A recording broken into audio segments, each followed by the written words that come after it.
Is Mooney a number one wide receiver? There's been a lot of Well, debate about that. that's an interesting question. We're going to find that out because right now, it's interesting.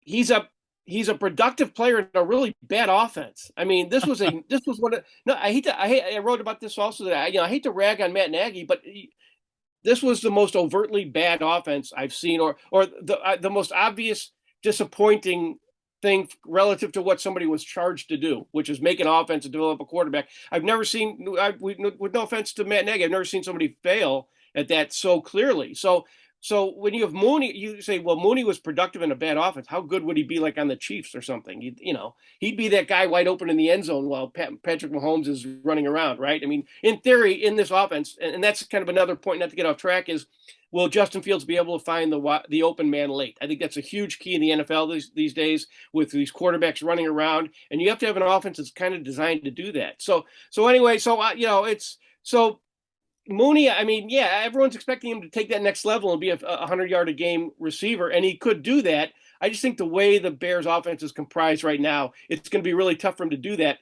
unless they develop very quickly. And teams have to cover Equanimous St. Brown and David Montgomery coming out of the backfield and Cole Kmet. And then he will. But right now, I'd say certainly has the potential, but I'm not. It's not, to me. It's not an automatic. But I like Mooney. I love Mooney. I love the fact that he just has an aptitude for the game. He understands the nuances of his position and the offense. I think he's a real. I think he's the real deal. I don't think he's just a fifth round pick who's overachieved. I think he's fifth, fourth. I can't remember.